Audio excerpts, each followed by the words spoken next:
अभी आपको जो शॉर्ट क्लिप दिखा है, इससे आप समझ सकते हैं कि ये मटेरियलिस्टिक एडवांसमेंट के बारे में है। और आज की इस वीडियो में हम रोमांटिक पोएट विलियम वर्ड्सवर्थ की लिखी हुई फेमस और छोटी सी सोनेट पढ़ेंगे, जिसका नाम है the world is to much with अस। इस पोएम में पोएट इस दुनिया में इंडस्ट्रियलाइजेशन को क्रिटिसाइज करते हैं, यानी तनकीद करते हैं। ये है तो एक छोटी सी पोएम, लेकिन मीनिंगफुल है। पोएम पढ़ने से पहले इसका थोड़ा सा बैकग्राउंड जान लेते हैं, जो कि विलियम वर्ड्सवर्थ ने इस वक्त लिखते हुए महसूस किया। इस वक्त कैसा एनवायरनमेंट था कि इन्होंने इस टाइप की पोएम लिख दी। विलियम वर्ड्सवर्थ ने 1802 में इस पोएम को कंपोज किया और 1807 में इसको पहली बार पब्लिश करवाया गया। इस पोएम में बताया गया है कि जैसे ही इंग्लैंड में इंडस्ट्रियल रिवोल्यूशन आई और फैक्ट्रीज बढ़ीं, तो इंसान बस कमाने, खाने और सिर्फ जमा करने का सोचता था।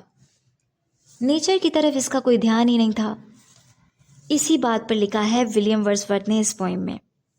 चलें स्टार्ट करते हैं line by line. The world is too much with us, late and soon, getting and spending, we lay waste our powers. इसका मतलब है कि हम वर्ल्डली थिंग्स में बहुत ज़्यादा इन्वॉल्व हो गए हैं और इन्हीं में ही बिजी रहते हैं। यानी इंसान बहुत ज़्यादा मनी ओरिएंटेड बन चुका है और ये काम हम पहले भी करते थे और आने वाले टाइम में भी यही करेंगे, कमाना और इसका खर्च कर देना, और इसी में ही हम अपनी पावर्स यानी ताकतों को ज़ाया कर देते हैं। यहाँ जो बैकग्राउंड है वो इंडस्ट्रियल रेवोल्यूशन का है। Little we see in nature that is ours. We have given our hearts away, a sordid boon.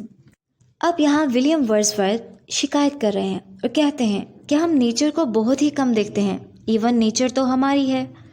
मतलब हमें शायद ऐसा लगता है कि नेचर हमें कुछ ऑफर ही नहीं कर सकती। अब स्पीकर यानी पोइट के मुताबिक हमने अपने दिलों और सोल को बेच दिया है। किसको बेच दिया है? इस मटेरियलिस्टिक वर्ल्ड को। और यहाँ सॉर्टेड का मतलब है worst aspect of human nature, जिसमें आ जाते हैं ग्रीड, इमोरलिटी, सेल्फिशनेस, कि इंसान बस इन्हीं वर्स्ट एस्पेक्ट का पार्ट बनकर रह गया है। This see that bears her bosom to the moon, the winds that will be howling at all hours, and are upgathered now like sleeping flowers. अब इन लाइन्स में पोइट नेचर की खूबसूरती को बताते हैं और बताते हैं कि बहुत से लोग इसको मिस कर देते हैं, यानी इसको एंजॉय नहीं कर पाते। फिर वो बात करते हैं जो कि समंदर है, जिसमें से चांद दिख रहा है, और ये हवाएं हैं जो हर वक्त हाउल करती रहती हैं, यानी ज़ोर से आवाज़ें इसमें आ रही होती हैं हवाओं की। और ये हवाएं अभी सुकून में हैं, सोते हुए फूलों की तरह। यहाँ पोइट ने पर्सोनिफिकेशन यूज़ की है और हवाओं को ह्यूमन इमोशंस के साथ एसोसिएट कर दिया है। For this, for everything, we are out of tune.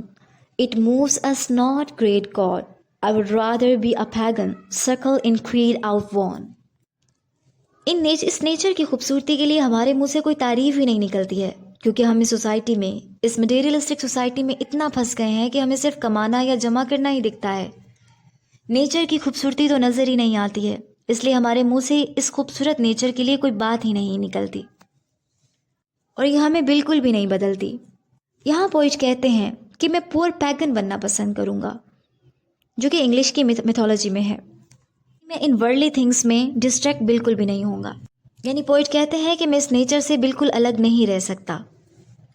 So might